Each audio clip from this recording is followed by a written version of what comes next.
Yo, what's going on, guys? This is Houston Sports Talk back into the video today, and today the Houston Rockets arguably had the best win of their season, winning 144 to 137 in a 25-point comeback, which makes it tie. The Rockets tie their largest comeback in franchise history. They had a 25-point comeback against the San Antonio Spurs in 2019. There's a 25-point comeback here tonight against the 76ers, which ties franchise history for the Houston Rockets.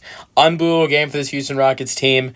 Jabari Smith Jr. played a part on a game-tying huge shot on the 2-year anniversary of his amazing three-pointer where he hit the game-winning three against New Orleans with 0.5 seconds left remaining. And so this year was the 2-year anniversary. He had the best game of his season tonight with 30 points and 8 rebounds, 5 for 7 from 3. But Jabari's best play of the season might be possibly a perfect miss that got Alperen Şengün the offensive rebound and the tip in for the tie that sent this game to overtime, and the Rockets dominate overtime 13-6. And Alperen Şengün was great in overtime, had 13 points, 11 rebounds, and 5 assists in the game. Barely played in this one, 22 minutes for Alperen Şengün. And just kind of vanished from playing in the second half. And I'm sure that was really frustrating for him, but and I don't know if I would call that a good decision by Ime Udoka, but what I would say is it might have helped this team in overtime because, he was determined to help this team win in overtime, and right at the end of the regulation when he got the rebound and put the ball in to tie the game. So he was key in overtime for this Houston Rockets team, but so many other guys were tonight for the Rockets, and things looked bad for this team. They were down 88 to 63 with 10 minutes remaining in the third quarter. Philadelphia was hot. The Rockets gave up the most points they've given up in a half this season. Philadelphia scored the most they've scored in a half this season. The Rockets at the same time were just terrible. Actually offensively they weren't that bad. They scored 57 in the first half, but just defensively it was bad. Gave it 78 points. If you look at what Philadelphia did offensively, including overtime, the next 2 quarters and 5 minutes of overtime, Philadelphia only scored 59 points in the second half. So the Rockets did a very better job dealing with Philadelphia in the second half and overtime.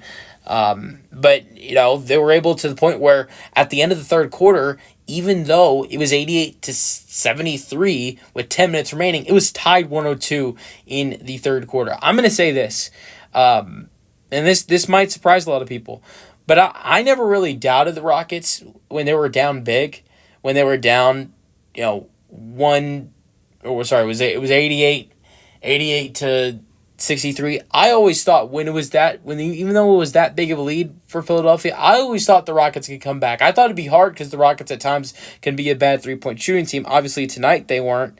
You had shooting, with some of the shooting from guys like Jabari and Dillon, and the Rockets were able to drill 22 threes a night and shoot over 41% from 3. I actually thought the Rockets would be able to come back in this game. I'm going to be honest, when I had doubt with this Rockets team, and it reminded me a lot like the Miami Heat game. Maybe the Rockets had a little bit more time on the clock than they did against Miami. Also, maybe still had a little bit more energy. If you guys remember the Miami Heat game, Fred VanVleet got ejected. The Rockets had Amen Thompson get ejected in that game because he got into it with Tyler Hero. And the Rockets just sort of fell apart. I want to say Jalen Green also got ejected in that game. And Ime Udoka might have been ejected as well, so the Rockets might have had double the ejections in that game than they did tonight. It was only Tari and Fred that got ejected in this game tonight, but it had that same energy because the refs started to take over the game a little bit. It was 125 to 121, and Fred took a 3 and got fouled, clear foul by Brissett, who, if you listen to Rockets color commentator Ryan Hollins, he's Jacoby Brissett from the Arizona Cardinals, and not O'Shea Brissett. That was funny. Ryan Hollins. And then Ryan Hollins right after said, "Oh yeah, I don't know my Texans players. Jacoby Brissett has never worn a Texans uniform."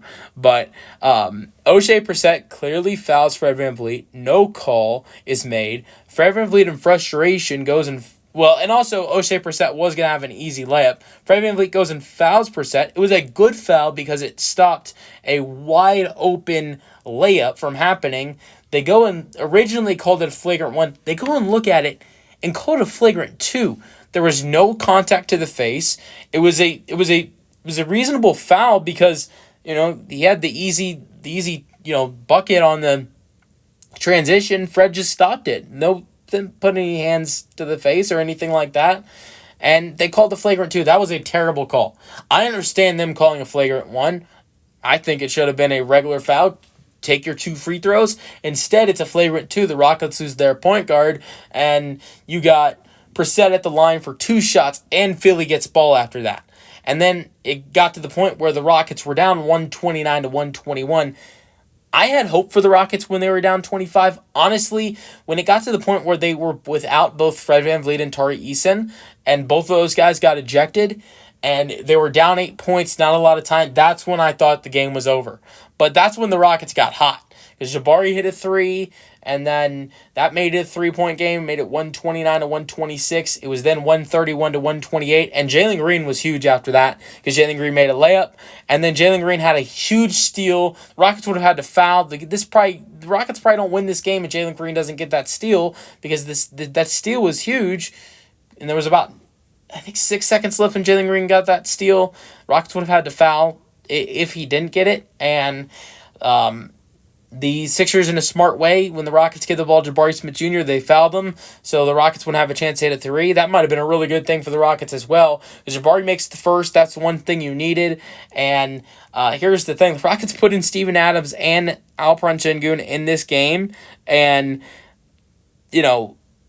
Philly really doesn't have any center. They're without Andre Drummond, without Yabusele, without Joel Embiid. They don't have a true big man on the floor. So you put an Alperen Sengun and Steven Adams right there to go get a rebound, it should be an easy bucket as long as Jabari has the right miss on the shot. And that's what Jabari did. Went straight to Alperen Sengun, tied the game. Game went to overtime, and Rockets win 144 to 137. Let's go over some stats before we end this.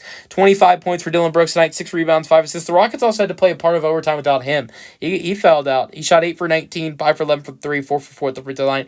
Great game for Dillon Brooks. Tari Eason was great, mainly in the first half. He had 21 and 8 and 1 in this game. Most of his numbers were in the first half. He scored like the first 11, 13 points of the ball game for the Rockets. He's really the only guy that showed up to start this game for the Houston Rockets. Rockets might have been down by 30-35 if it wasn't for Tari's, play in the first half. Alperen Sengun, like I mentioned, was good, but barely played. And you had some starters that had double the minutes than him tonight. Mainly just Dillon Brooks and Jalen Green. Jalen played 45 minutes. Brooks played 40. Sengun played 22. And then Sengun shot 5 for 9, 3 for 5 from the free throw line, 13 points, 11 rebounds, 5 assists, 4 turnovers tonight. Yeah, but honestly, I thought he played great. I thought the Rockets won this game in overtime because of him. And honestly, I know you had a guy like Jabari who was on fire tonight. You needed to get him minutes, but I thought Alperen Sengun needed to get more minutes in this game tonight. The fact that the first minutes he touched in the fourth quarter were when they brought him and Steven Adams in the game for that rebound, the rebounding for Jabari. I just didn't agree with that. And then obviously he played the whole overtime. But, he played 17 minutes in regulation. He's too big a part of this team to play 17 of the 48 minutes in regulation. But he was good tonight. Fred VanVleet, 38 minutes.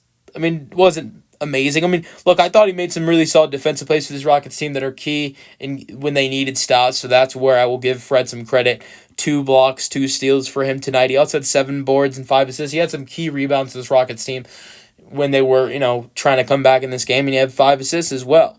But he didn't shoot very well. He didn't shoot very much, to be honest, either. He shot 1 for 6, 1 for 5 from 3, but if we're going to get for real, one of those threes, he got, obviously fouled by O'Shea Brissett, and that led to his ejection.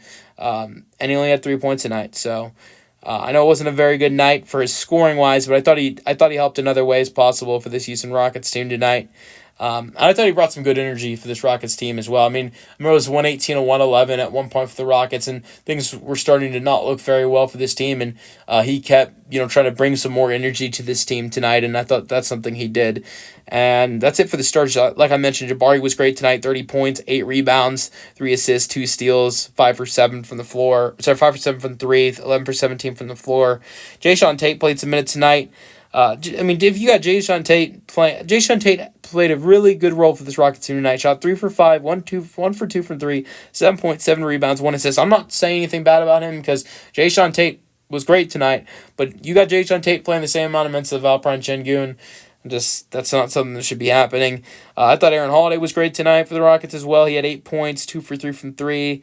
Steven Adams came in late in the game to try to, help with the rebounding. Obviously, the ball went to Şengün and Adams, and the Rockets, were able to send it to overtime after that. Jock Landale played 6 minutes in the first half. Jock was 3 for 3, 1 for 1 from 3, 7 points, 3 rebounds. He was pretty. And that was all of his minutes were in the first quarter. In the last 6 minutes of the first quarter, and he made some nice shots for the Rockets at the end of the first quarter. So and then obviously let's go to the former Houston Coug. I mean, it's so hard to see him playing like this.